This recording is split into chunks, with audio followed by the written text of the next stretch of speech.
Hello and welcome to Talking Tudors, a fortnightly podcast about the ever-fascinating Tudor dynasty. My name is Natalie Grueninger and I'll be your host and guide on this journey through 16th century England. Are you ready to step through the veil of time into the dazzling and dangerous world of the Tudor court? Without further ado, it's time to talk Tudors.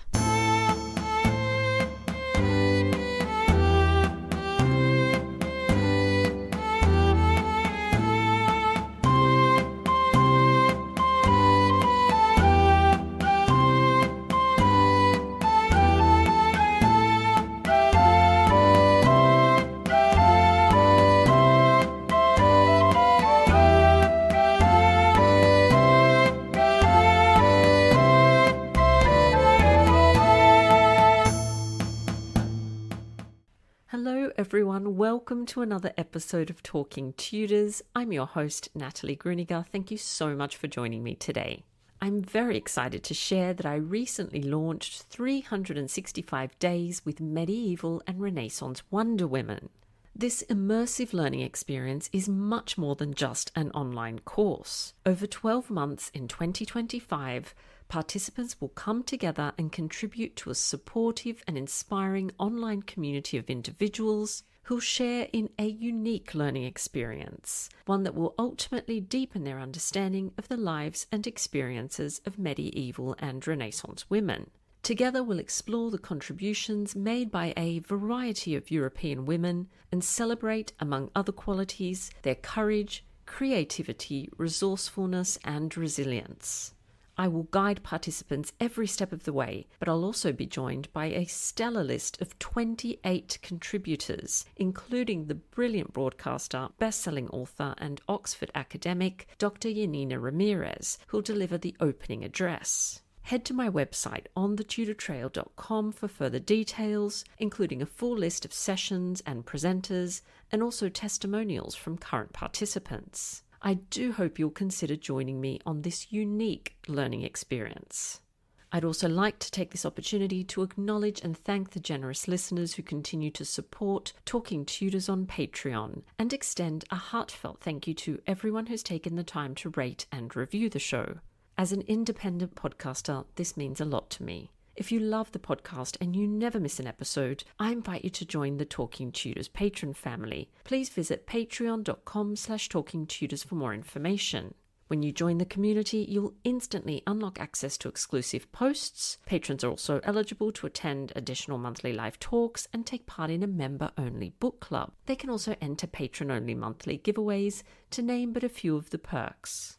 You can also support the podcast and share your love of Tudor history with the world by buying Talking Tudors merchandise. There are a number of designs and products available, including phone cases, mugs, notebooks, and apparel. Check out all the products at talkingtudors.threadless.com.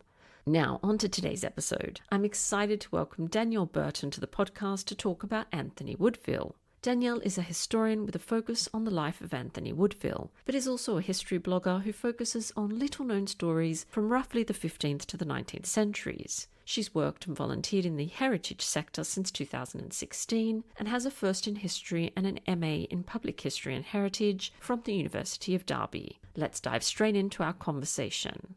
Welcome to Talking Tudors, Danielle. How are you? All right. How are you, Natalie? I'm well, thank you. I've been looking forward to our conversation. So let's start by you just introducing yourself to our listeners and just telling us a little bit about you and your background. Yeah, so I suppose the easiest way to explain is the fact that I've been interested in history, well, forever really, thanks to, family taking me out to all sorts of historical sites, and that's kind of where that started really. But I have a BA and an MA from the University of Derby in history, and then an MA in public history and heritage. So I've kind of worked in heritage since 2016, both voluntary and paid roles. And I've basically kind of cemented my love of history in all different facets really through that. But so for the last 9 years, I've actually been researching the life of Anthony Woodville, the brother-in-law of Edward IV, which is hopefully what I'm here to talk to you today about. Yes, absolutely. So this is the subject of your new book, and we are here to talk about him. So what sparked your interest in his life in particular? So really, I came to know about Anthony Woodville. So I've basically been a member of the Richard III Society since I was 9 years old through family memberships, and I kind of knew of him through his connections with Richard III and how his life ended being executed on the orders of Richard III. So that's how I knew of him. But I didn't really kind of get involved in learning more about his life until, like I said, about 9 years ago when I went on a family visit to Pontefract Castle, which is the site that he was executed at. I noticed that there actually wasn't really anything about him and what happened to him there at all. And there's a lot of interpretation at the time. I'm hoping that will change at some point. Has been very much about the fact that it was actually Richard II who died there, which, understandably, he was a king. But I can remember asking some of the people who worked there, anything about what it would have been like for Anthony Woodville being here, and they literally had no idea who I was on about. And that's kind of where it all started because I thought, right, okay, how can you not know about this person who was the brother-in-law of Edward IV? Wonderful. Yeah, I find that going to places connected to people often get that emotional connection, and it does inspire you to do more research. I know it definitely happened with me after my first visit to the Tower in Hampton Court. So Yeah. what do we know of his family and his early life? Yes, so the easiest place to start is with his parents, Giulietta and Richard Woodville. So Giulietta she was a daughter of the Luxembourg, really. So which has had lots of connections to like the royalist court in France, that sort of thing. So actually, she was quite high nobility, and she actually was the wife first of the John Duke of Bedford, who was the regent of France at that time when in Henry VI's minority. So you kind of think, okay, how does she then end up marrying Richard Woodville, who is basically nothing more than a knight, a very basic knight in Bedford's household. So we don't actually know exactly when their relationship started, but that's how they became connected anyway, was through Bedford's household. Because when she was widowed, when Bedford died, because there was quite a large age gap between them. She was still a fairly young, eligible woman, really, because obviously, why wouldn't you want to marry her, really? But actually, it's basically a love story, a match that would have never been made otherwise. And they basically fell in love and married, and because of that, Richard Woodville actually ended up having to be given titles to kind of make up the quite large social difference. Actually, you don't really start to notice evidence of gossip about their match actually until you get their daughter Elizabeth Woodville marrying Edward IV. First instance that we do know that Anthony kind of props up himself in the sources is actually when him and his father, and there's arguments as to whether Giulietta was taken as well. They were captured by the Yorkists in Sandwich because they were actually Lancastrian to start off with, even though obviously after Elizabeth married Edward IV, they had to stay Yorkist, and they did. So they actually started off Lancastrian, obviously, with them having their connections to Bedford. That makes sense at that point. But they're actually captured in Sandwich in Kent and taken to Calais and kind of paraded as this booty in front of Edward, the Earl of March, before he becomes Edward IV and Earl of Warwick. And that's kind of the only instance that we have that there's a lot of backlash as to this massive social gap between the couple. And that's kind of the first instance that we have of Anthony kind of appearing in sources himself, is basically this parade in front of the Yorkist hierarchy. So let's fast forward to Elizabeth Woodville being on the throne now. So in what capacity does Anthony serve his sister?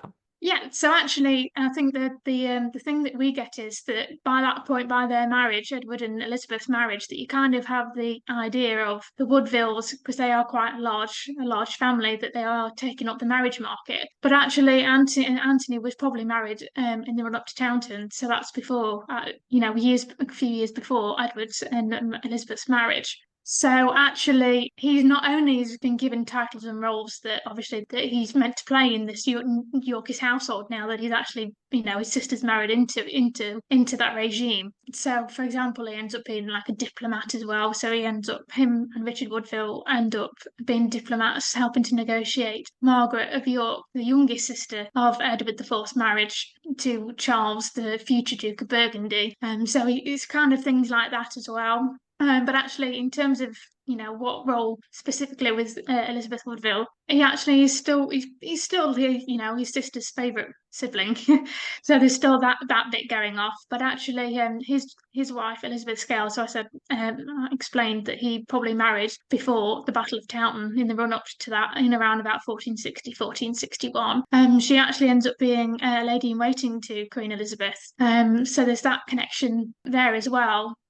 Which is quite interesting because Elizabeth Scales herself is actually, you can't find much about her personally. So I think it's quite telling that what you do see is usually within the context of this role of Elizabeth Woodville's lady in waiting. So obviously Anthony plays a role in that he's obviously part of this circle that is being built up around both Elizabeth and Edward after their marriage, but also he's playing more important roles with diplomacy, military aspects, things like that at this point. Yeah, it sounds like he was quite talented in his own right, not just because of his sister's elevation, which is what people always assume, don't they, straight away? Yeah. Anthony, of course, or Anthony goes on to succeed his father as Earl Rivers in 1469. So what military campaigns does he become involved in after this particular elevation? Well, actually, the other interesting thing is that, we see the Wars of the Roses very often as pretty much a solely military experience, really, without forgetting that there are other aspects. But actually, Anthony himself doesn't necessarily take part in a lot of the military campaigns, which is also probably why he's not necessarily well known, because a lot of the other nobles pretty much took part in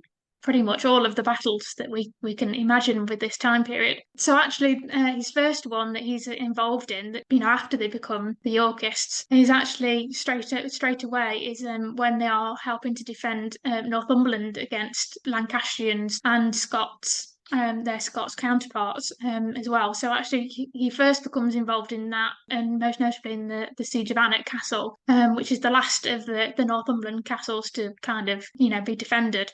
So he kind of has little bits before then. For example, after his elevation, it's mostly you kind of see him. He's not actually really at like the big ones, like he's not at Tewkesbury, because actually at that point he's actually in charge of the Tower of London. So he was actually in London defending London from other Lancastrian rebels that were kind of hoping that they could take the capital whilst everybody else was off fighting in Tewkesbury.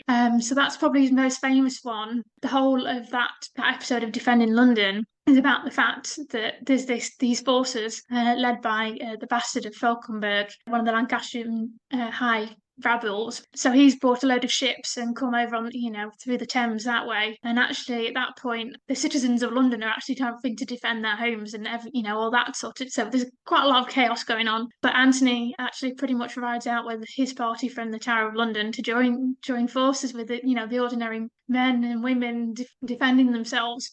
So that he's actually quite honoured for that. So there's a very famous poem that writes about this whole episode and how much people were scared that London was going to fall to these rebels, and that Anthony's pretty much the knight in shining armor on a white horse coming out of the Tower of London, and he's alongside ordinary people going, come on, let's do this.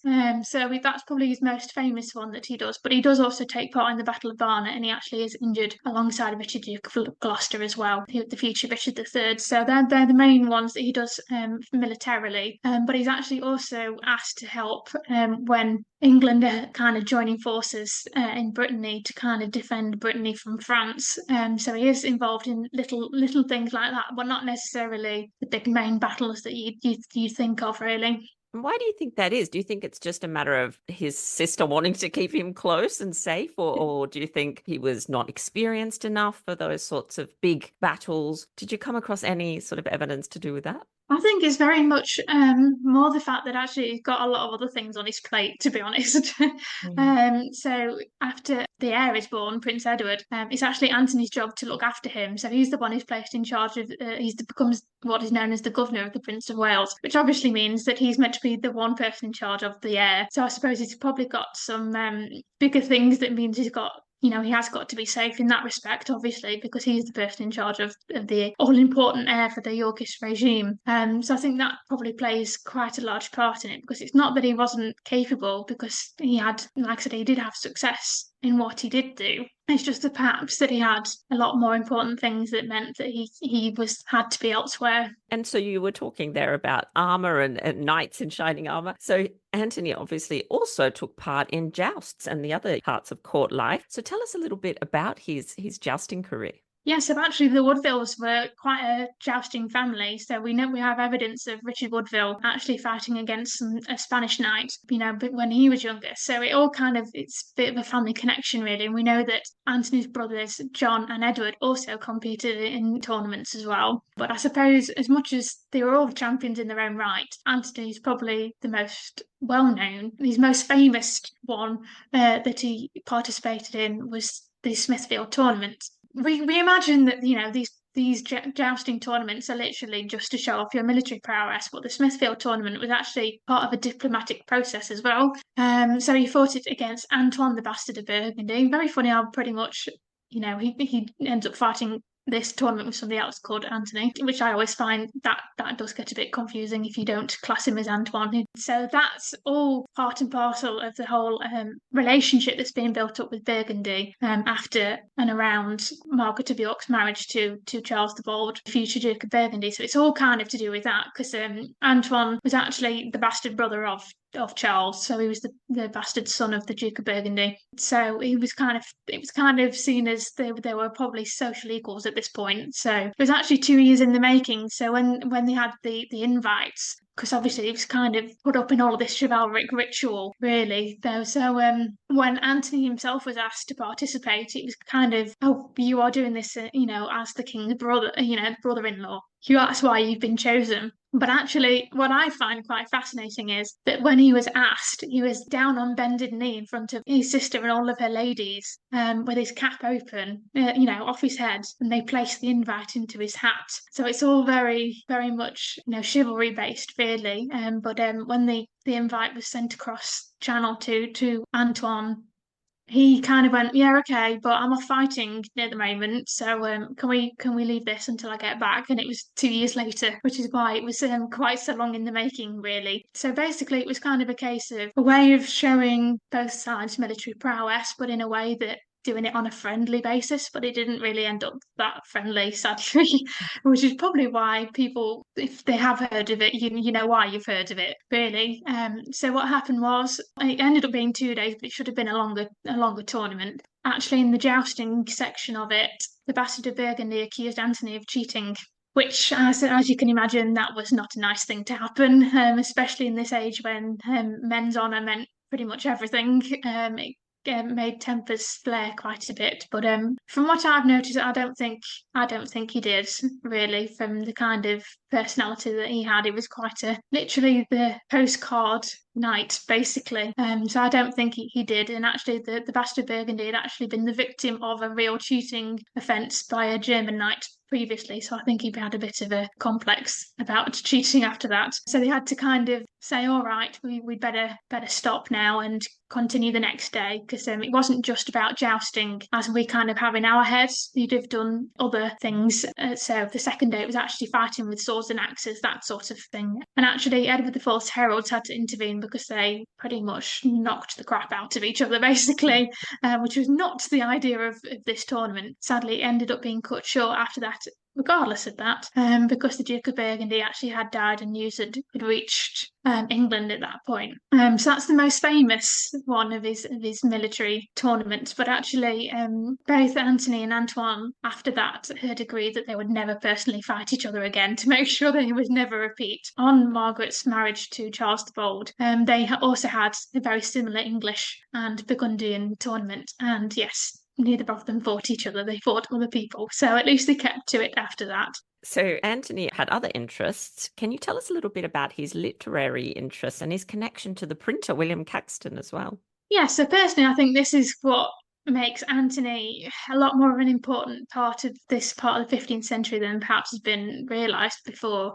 We know that he probably did have some form of library himself, but obviously we're not sure with a lot of any libraries or anybody's personal book collections from this period, it's very rare that things survive just because of how old things were, and because it was changing from manuscripts to the printed word as well, although there was quite a huge crossover with both of those forms. But we do actually have some surviving material that we know that Anthony himself did own as well. So we know that actually probably one of his favourite authors was Christine de Pizan, which I also find really, really quite good, because she was writing quite a bit before Anthony's time, but she was actually one of the first paid authors for the French court, and obviously being a woman, and actually she wrote quite what we'd probably term as feminist now. I'm not entirely sure how she'd have branded it in those days. Obviously they didn't have that terminology. Yes, but I meant for the time, she really was quite a progressive writer. And actually, Anthony, in his own writings, so he actually does end up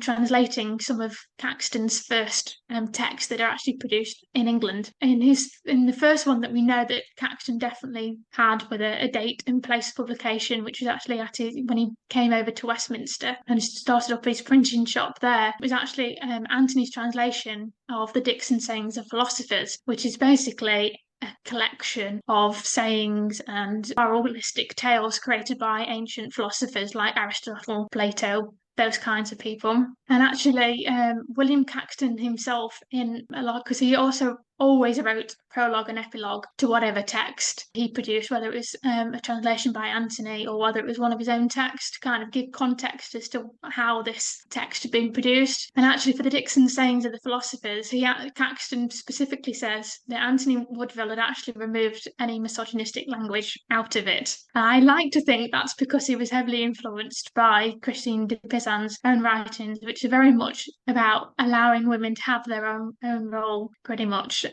So I think he had an appreciation, certainly, for women at the very least. So that's kind of come from probably the fact that one of the books that we do know that survives that Anthony did own was actually one of Christine de Pizan's books that he inherited from his mother. So, which we also think, obviously, as she was married to the Regent of France, so that's how she's managed to get a hold of a copy of that. And it does have actually Giuseppette's and Anthony's signature in as well. So we definitely know that was his, and we know that he also inherited some books from his father. So it's obviously a family thing that he's inherited, but it doesn't really come to the fore too much until, like I said, he does become involved with William Caxton, and we know that there's probably two instances that he would have built this relationship up with William Caxton. So before William Caxton actually became the printer that we know him as, he actually was originally a merchant actually in Burgundy. So much so they actually ended up being the head of the English merchant community in Bruges. So that's partly how we think this connection between William Caxton and Anthony Woodville developed. That it was either through Anthony's role as negotiator and head of Margaret of York's marriage party when she went over to Burgundy, as we know that there was a huge procession into Bruges, and that would have included people from the English community. So it's either through that, or in 1470, you have Edward fleeing into exile when Henry VI is briefly restored to the throne. And with him fled Anthony Woodville, Lord Hastings, Richard Duke of Gloucester, all of the people that were really close to Edward, and obviously Anthony was one of them. And when they first get to Burgundy, their ships are all scattered, so they all end up landing in different places. They all decide that the one person who welcomed them was actually Louis, Lord of Grethus, who was one of the kind of what you'd say is like a representative of the Duke of Burgundy for that particular bit of Burgundy that he was living in. Around his house is actually in Bruges, but he's the one that openly welcomed them, because obviously if Charles, the Duke of Burgundy, had done, it would have been a little bit politically awkward with welcoming exiles. So actually Louis, Lord of Grethus, was the one to welcome them straight away, and they lived in his house for quite a lot of the exile, and he was well known for possibly having the largest library in Europe at this period. We know that obviously would have been something that surrounded them, and we do know that actually Louis gave books to Edward IV when he came back and started his own library collection. So there's also that transmission of books there as well. And actually that particular book of Christine de Pizan's that I mentioned that had Chiquetta's and Anthony's signatures in also has Louis Lord of Grethusa's signature in. So we think that Anthony has then passed it on to Louis, possibly as a thank you for saying thank you for looking after us. So it's one of these 2 points, when he's spending quite a bit of time in Burgundy, that he became friendly with William Caxton, because actually when William Caxton first started as a printer, his first ever patron was Margaret of York as Duchess of Burgundy. So we know that there is some form of connection there. And actually setting up his print shop in Westminster in London when he does come to England seems to me that he kind of knows already who his audience are. So he must have had some help to get over here in some way. So yes, and I think actually Anthony was really unusual because he was not only a patron, he was also the translator as well. After Anthony's death, William Caxton was never quite as popular either. He did manage to have other patrons, but nobody as loyal, and certainly nobody was translating his texts for him like Anthony did. Wow, what a fascinating aspect of the story that we don't often hear too much about. And I love hearing about medieval and early modern libraries. They are just amazing. And how fascinating that he had Christine de Pizan's work. I wonder if that also comes from having all those sisters around him. So he has this sort of appreciation Quite for possibly. women. We know that some of the translations he also made for William Caxton were of Christine de Pizan's works as well. So that's partly why it's kind of obvious that she must have been somebody who he thought was a worthwhile author. So you mentioned earlier a marriage. Does he have any children? Yes, so he actually only ever has one illegitimate daughter that we believe he had before any of his marriages. And that is actually the only child that he has. So in the sources, there's one particular Christmas that's mentioned in Reading, which also mentions Elizabeth Scales, Anthony's first wife. And there was mention of Lord Rivers' child. So we assume that might mean possibly his illegitimate daughter, and that might mean that she was at least welcomed by his first wife. But no, he never had any actual children himself. And Elizabeth Scales actually, she died herself in 1473 thereabouts, when Anthony was actually in pilgrimage in Santiago de Compostela. So he actually wouldn't have even known that his first wife had died until he returned from that journey, which is sad because he took that journey in remembrance of his mother, who had recently died as well. And in the meantime, he lost his own wife. And they knew each other from childhood, because the Scales family were actually fighting alongside Richard Woodville. So they'd have known of each other. But I kind of feel like, by the sounds of it, the thing that I found one of the most surprising to my research was I was able to find a document to do with the Isle of Wight. So Anthony was actually Lord of the Isle of Wight. This particular document is some sort of tax deal to do with the Isle of Wight, wherein we'll give you some tax exemptions if you help say prayers for me and my family.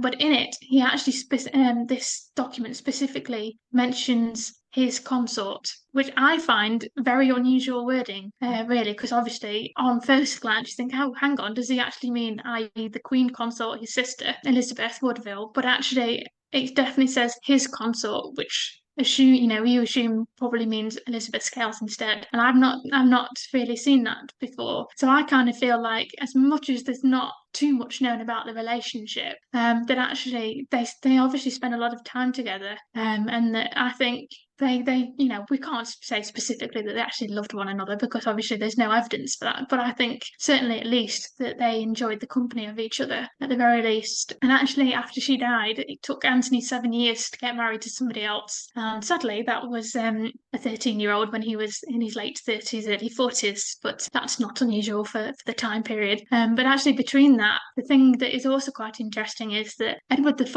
actually uses him as the most eligible bachelor other than, at this point, George, Duke of Clarence, the middle of the York sons. So he actually very nearly marries the Princess of Scotland, Margaret. It's actually pretty much all planned out, and they're even as far as, yep, you'll get married in Nottingham, and then war with Scotland meant that was actually never happened. So actually, I find that also quite interesting, that he's pretty much used as a bargaining tool by Edward IV as well. So I think really must have been quite eligible in that respect. Yeah, I was going to say, sounds like he's quite a catch. So you talked earlier about his role in his nephew's life, Prince Edward. So do you want to tell us a little bit more about what he did for his nephew and the time they spent together? Yes, so like I said, actually, Prince Edward was born when Edward IV was in exile. When he was born, obviously, there was no known date of Edward's return or whether he ever could return. So actually, it makes him even more important, really, for cementing the Yorkist regime because it's already been slightly proved how delicate that is, really. So obviously, when he becomes a little bit older, it's a case of right, okay, we're going to have to keep him safe, and how do we do that? And actually, he's sent to live in not in London as you would kind of maybe expect, but actually he's sent to Ludlow, which is in the Welsh Marches, so on the Welsh borders, and that's basically Edward's ancestral heartland because he was descended from the Mortimers, who were quite large, important landowners in that area and had owned Ludlow Castle. Really, it's in the middle of nowhere. Even today, it still is. It's quite a sleepy little town these days, and it does kind of feel like modern world is slightly bypassed it, but all in a good way, actually. Brilliant. I would Yeah, I advise love anybody to that visit though. if they could. I have to say it's one of my favorite places. So atmospheric. I adore it. Yes, it definitely is. So it kind of you can. I think it's one of the places personally that I find very easy to imagine what it might have been like. When Anthony and his nephew Edward would be roaming around Ludlow Castle, actually for that very reason. So that's kind of because, as I alluded to earlier, he was in whilst originally some sort of council is kind of built up to say what should and shouldn't happen for the young prince. Whilst that kind of carries on, Anthony's kind of promoted to governor of the Prince of Wales. So he's basically put in charge by Edward IV and obviously Elizabeth Woodville because she's on this council as well. And, they need to find somebody who's responsible and is going to be able to look after this young prince and help him to grow in a way that would mean he would be able to become the future king and get the education that would require. Because obviously, Edward IV, when he was a child, he was actually only the son of a duke. So, of course, whilst that's still very high up in the social rankings, he wasn't destined to be king. So, obviously, that makes an entirely different education altogether, which means he's probably going to have to learn languages, learn about religion, learn about military aspects, have a lot of physical education as, a whole well-rounded sort of pretty much, even though we personally imagine that the English Renaissance didn't necessarily start until around about Henry VIII's reign, that's kind of the sort of education that at this time is starting to emerge, really. That it's that kind of education that is needed to make a well-rounded nobleman. And I think actually this is probably the first instance that we can kind of say that sort of education starts, really. And of course, who better to do that with than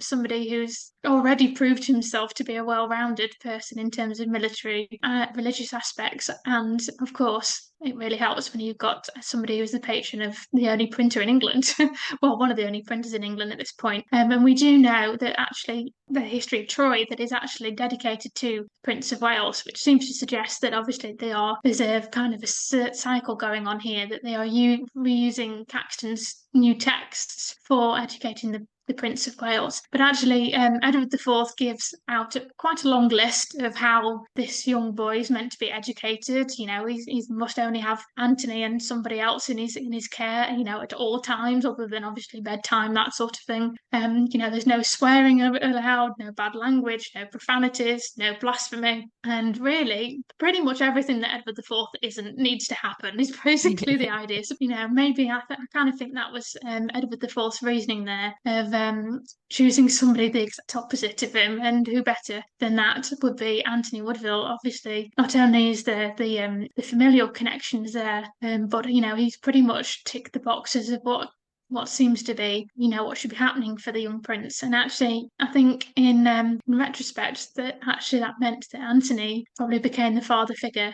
that his own father wasn't with that distance. Yeah, that makes a lot of sense, doesn't it? And of course, unfortunately, as most of our listeners will know, Edward IV dies quite suddenly. So what happens to Anthony after the death of the king? Yeah, so actually, in this time, any news takes a long time to travel anywhere. So it isn't for quite a while that actually the news reaches Ludlow that sadly Edward IV has died very, as you say, in his early 40s. To be honest, I usually say Edward's a lot to blame for things, and I blame him for dying early with his lifestyle. His lifestyle choices, yes. Basically. So obviously, as within living memory, particularly with Henry VI, and then you have Richard II, who also became king quite young, it doesn't end well. It never ends well because it's an opportunity for people to manipulate a young prince who's obviously not reached majority yet to have their say, and it can also lead to people surrounding them that are grasping and basically not thinking of England, they are thinking of ambition. So obviously there's that fear, but for Anthony, the whole point is right. Okay, I now have to get Edward V, to London to get him ready for all of the coronation and all of that. So Edward actually was proclaimed king at the very least. But obviously, we know he didn't get to coronation, but he was proclaimed. But actually, there's a lot that's been read into the fact that the party didn't leave Ludlow until after St George's Day. Why didn't they come immediately? When actually, think about it, there's a lot of logistics into moving from Ludlow, where you've been safely cocooned for 10 years of your life, to London, and you've also got to think, right, what have we got to take? How many men have we got to take with us? Because obviously, you need security around you. So there's all that to consider. And I think also the fact that this is trying to be a religious household, and Anthony himself was really quite religious. St George's Day is a very important patron saint's day. I think it made sense really that they stopped in Ludlow to celebrate that and then moved to London. But the whole thing was that they had agreed along the way that they would meet up with Richard, Duke of Gloucester, along the way. There didn't seem to be any issue with that because there was agreed about, okay, we'll take 2,000 men seems to be the rough number that people seem to agree on that they would take, with them. Again, there was compromise on there because there was, questions asked of how many men should be involved in this, protection around the new king. So I think there was compromise there, which I don't think even at this point we can yet envision what will happen before too long. Really, that all goes ahead, and they do actually agree to meet at Northampton, because Richard, Duke of Gloucester, is coming from his lands up in Yorkshire, so they agreed that would be the best place to meet. So then they could go on the road to London. But actually, the whole myth of Stony Stratford now kind of crops up, really. So Stony Stratford is actually a little village / small town not far outside of Northampton, and that's actually where the majority of the Ludlow party, ended up supposedly resting, as they said that actually Northampton, considering it is quite a huge manufacturing town in terms of medieval times anyway, they were saying that there was not enough lodgings to house all of the men who had come, so some of them had moved on to Stony Stratford, which is where eyebrows start to get raised, really. But actually, I personally agree with what Annette Carson seems to suggest, because even that, whilst it seems a bit weird, it doesn't necessarily seem to raise eyebrows, if that, other than really, because Northampton's quite a big place. But actually, the Woodville's ancestral home of Grafton Regis is actually not that far either. That's also in Northampton. So Annette Carson seems to suggest that it's possible that they actually took the young king to Grafton, which again would actually make sense for protection purposes because it's private, and obviously the Woodville's home would mean you were able to protect him more. But also I can understand why that would be seen as a threat, taking the new king to Woodville ancestral lands, because obviously at this point it appears that people are saying, which camp you're going to be in, the Woodvilles, or then decide with Richard, Duke of Gloucester, who should hopefully become the protector, because whilst that is pretty much the line that we think was going to be happening. There was also discussion about whether or not they could have had some sort of council where it's not just one person in charge, it was a council. And I kind of think if that is the route that they'd have gone down, that actually Anthony would have been on that council, because he's already spent the last 10 years looking after the young prince very successfully and without any issues, no bothering anybody else, until we kind of get to these events, really. But actually, Anthony, and we're not 100% sure whether it was also his nephew Richard Grey, who is one of the two sons of Elizabeth Woodville from her first marriage before Edward, who actually stopped behind in Northampton to meet up with Richard when he got there. So again, no problems. They've agreed to meet personally, and that's still what happened. And they actually met as friends because I've kind of alluded to before. But there was no hint of any animosity before at all, really, because even like a month before Edward died, they're actually kind of involved in a legal case together. So they kind of meet on friendly terms. They have dinner, perfectly all right, go to bed, see you tomorrow, that kind of thing. And actually in the morning, Anthony, Richard Grey, and Thomas Vaughan, who was actually the young king's chamberlain and who had been since he was a baby, really, they were all arrested on the charges of a supposed Woodville plot.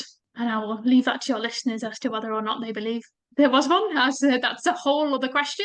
But it's mostly based on the fact that there was supposed Woodville weapons found. But personally, I think from what I've seen, it was probably Elizabeth Woodville. But certainly, definitely Dorset, who was her eldest son, again from her first marriage, as he seems to be the most ambitious, the most grasping, the most likely to have done it, and didn't really like Richard Duke of Gloucester either. So that's what they were arrested on the charges of, but they're not executed for quite a while afterwards. They're not actually executed until the 25th of June.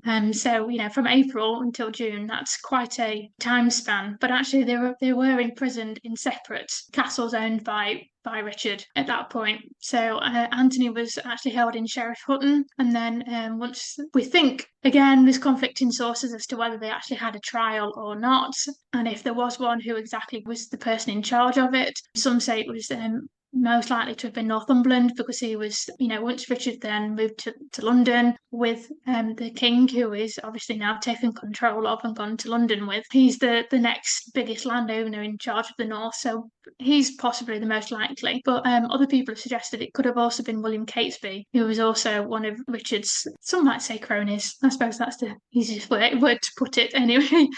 There's not necessarily enough evidence to say exactly specifically what it was that they were meant to have been involved in or not. But personally, I think that Anthony was too far removed from things, that if he did know about it, he was purposefully not told any details. But I think more than likely he was basically scapegoated for other Woodville actions, really. It's even more sad. But yes, so he was actually executed on the 25th of June, 1483, at Pontefract Castle, along with Richard Grey and Thomas Vaughan. But actually he wasn't believed to have been wearing a haired shirt, so he actually had a bit of a thing for wearing a haired shirt, which is meant to symbolise clothing like John the Baptist wore, and religious hermits, that sort of thing, because actually that was one of his jousting personas, was a religious hermit, actually.